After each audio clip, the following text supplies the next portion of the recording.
Yeah, I almost regret asking this because it has been so quiet, and I don't want people to talk about it. But there is still the contract looming out there. TJ has got 1 year left on his contract. Is there any update on that situation? You don't need to regret anything. It's okay. All right. I made a mistake. I mean, it's a television show. It's fun. Coming you guys coming off the bench here. I haven't talked in 30 minutes. You got to get it Sorry. Good segment. Good segment. Okay. Whoa! He regretted something. Sorry, no, I do. I mean, I have a lot of information on that subject. That's not my subject to discuss. Okay, so you are JJ, not TJ. Yeah. So you don't feel like you should be the one speaking on TJ's situation with the Pittsburgh Steelers. Let's talk about defensive ends and quarterback tacklers as a whole then. Okay. Because TJ's probably seeing the same thing. We won't make you say it. We will say the things that we assume TJ has seen in the situation that TJ is currently in. TJ, obviously, I think going into the last year of his contract, very much below what the current market is, especially for the best pass rushers in all of football. Myles Garrett just cracked open, a vault in Cleveland. Mm-hmm. Now, this is a Cleveland move to pay top money, maybe over money, for their pillar players. If they think they're a pillar player or know they're a pillar player, this has been Haslam's move. $40 million for Myles Garrett. Now, we know you probably wouldn't have retired if you knew that $40 million a year was possible for the defensive end position. Correct. So I will speak that for you. But everybody else that got paid this offseason, huge numbers. Teej down there towards the bottom of the money, let alone the guaranteed money left on contracts. Trey Hendrickson down there at the bottom as well. Trey Hendrickson's story is much louder than TJ's story because Trey Hendrickson has come out and said, hey, you've kicked the can down the road 3 years now, basically, with me. Either pay me or trade me is kind of his messaging at Super Bowl. Since then, there's still been no conversation. Ownership of the Bengals said sometimes some of these players just need to be happy with what they got. And Trey Hendrickson says, what are we talking about? Excuse me? I'm literally the sack king. So whenever you see this market happening, and then obviously you have family involved in this type of situation that is brewing, and then you see what's happening with Trey Hendrickson, a man who I assume you know and get along with well. What are your thoughts on it? And how do you think it all ends up kind of settling out? I've long been a big believer that ownership and front offices obviously treat this like a business, but they do not like it when the players flip the script on them and treat it like a business back. Taking care of your guys earlier does a few things for you. Number one, it gets them locked in at a lower price in the long run. I mean, you look at what prices are doing every single year, you get them locked in at a lower price. Number two, you're keeping them happy. Because even now, look at Trey Hendrickson's situation. Let's say they pay him now. Now there's all this resentment, there's all this animosity, and $40 million or whatever it is cures a whole lot of that, and he's gonna act like everything is great and everything is wonderful. But you just went through a whole bunch of time where there was some disrespect, where there's some hurt feelings, and now you're going to go back into a building and act like everything's okay. If you take care of things early, especially when players want to take care of things earlier and say that they'll take less money to take care of things earlier because it sets themselves up long-term financially, do that.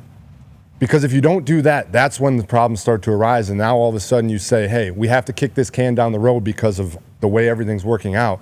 You kick the can down the road, the can gets a whole lot bigger.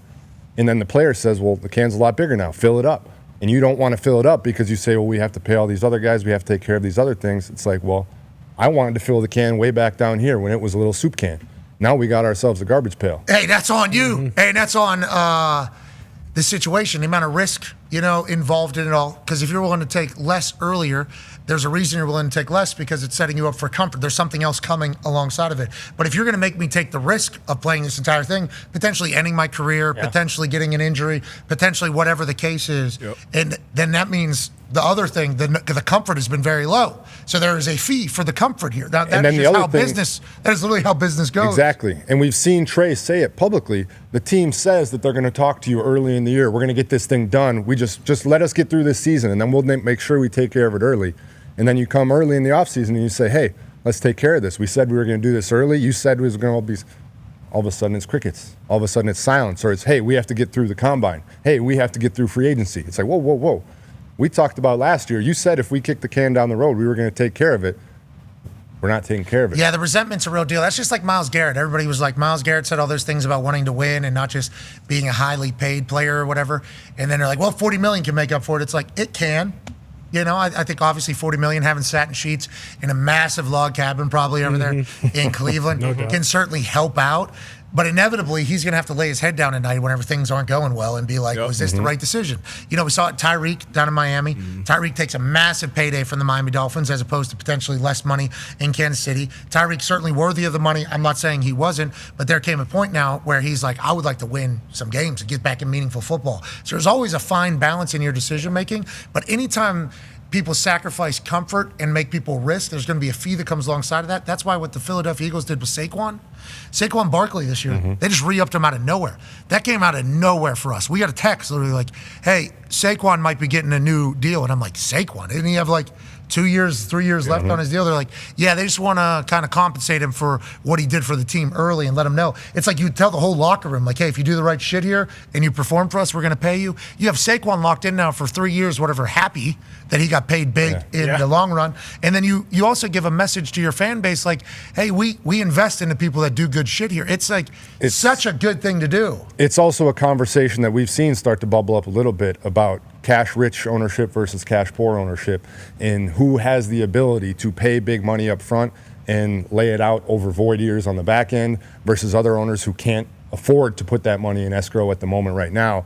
That's a conversation I know that they're seeing at the league level that they're trying to start to find a solution to, because there's teams and there's ownership that has the ability to do some incredible things from a contract standpoint that other teams literally can't do. You hit the nail on the head, too. Like, it's bigger than just that player. That message to the locker room, like, that's a big deal, especially for a guy like Trey Hendrickson, who has been everything, not only on the field, but off the field as far as character. He's done everything right. You talked about Saquon. Buffalo did it with Josh Allen, giving him a brand new deal with, I think, 2 or 3 years left on his deal, and it just says, hey, you do the right things, we're going to take care of you, continue to do it, and you'll fall in line. Philly, not only Saquon, they signed AJ, Devontae, I think Malata, Zach Bond Bond got a new deal. Yep. Zach Bond got rewarded for his year. So, like, hey, you show Sirianni. up. And to JJ's point, take care of it early. Yeah. 2 years down the line, it's going to be a completely different ballgame. It's a perfect point. You're sending a message to the locker room. If you handle your business, if you do your job, we will take care of you. I look at the Texans with Nico Collins. His deal right now looks like one of the best deals in football because they took care of him early. He played well.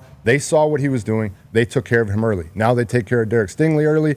Next year, they're going to have to worry about C.J. Stroud and Will Anderson. Yep. They'll take care of them. It's just one of those things where if you show the locker room, do things the right way, we'll pay you, all of a sudden your culture handles itself. Yep. Because nobody in the locker room's in a corner talking about, I wonder if they're going to pay him. Are they not going to pay him? Everybody's just like, oh, wow, this place treats us good. We should treat them good in return. What is the big issue, trying to deem who's worthy of being a pillar person? Because you're paying your pillars. Because whenever you lock into those big deals, it's like, hey, we got to manage this contract over the next 4 years. Even if it's less than what it would have been in 2 years from now, it's still a big contract that we just gave to somebody 2 to 3 years ahead of schedule. You know, because everything operates on schedules. This is where we think the salary cap's going to be. This is where we are. This is where we're going to be. This is what the contracts are.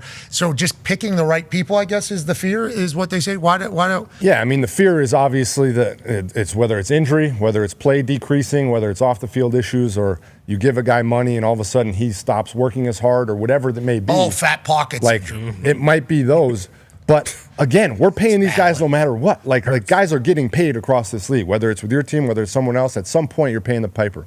You can point to a handful of deals that didn't work out, obviously, where the guy got big money. And you had, Albert like Hainsworth is the one that always goes back to. But no, it doesn't anymore.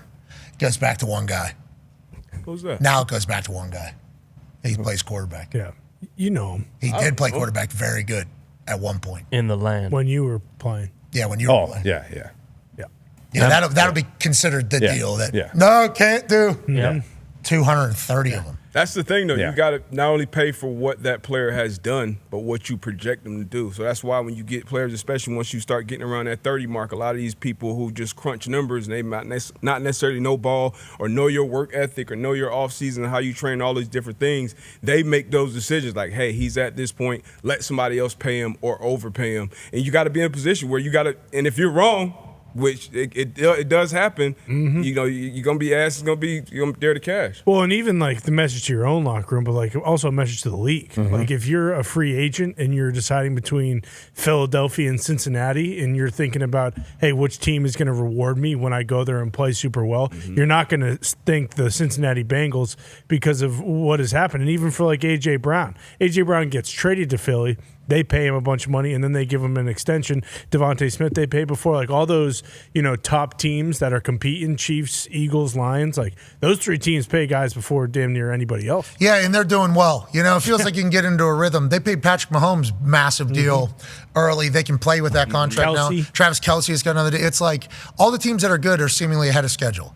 They kind of know what's going on. They can forecast what's going to happen. All the people that are just trying to kind of hang on, seems like it doesn't always work out. Quarterback. Yeah, you got to have a quarterback. Yeah, it all starts there. But we're looking at the Bengals right now with the situations that they're in. Like they missed the playoffs. Like you have one of the best quarterbacks in the entire NFL. That's the gold ticket. That's the golden goose. That's the asset that you need to make everything else fall into place.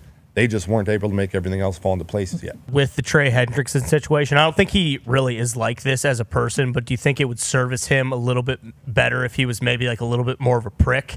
Because he's been so amicable the whole time. Like I said it a couple weeks ago, like it's kind of the basketball Squeak Scolari situation where he basically said like, hey, listen, if you guys rip on me 16 or 17 more times, like I'm out of here. I'm done doing this. Like, and again, he's a God-fearing man. We've had him on. Like, it doesn't seem like that's really his MO, but do you think that's part of it too? The ownership's like, well, like we can kind of push this guy around because everything we've done, like he's kind of been okay with it. His stance hasn't changed at all. I mean, you also have to look at it a little bit like the Tyrese Halliburton situation. Small market.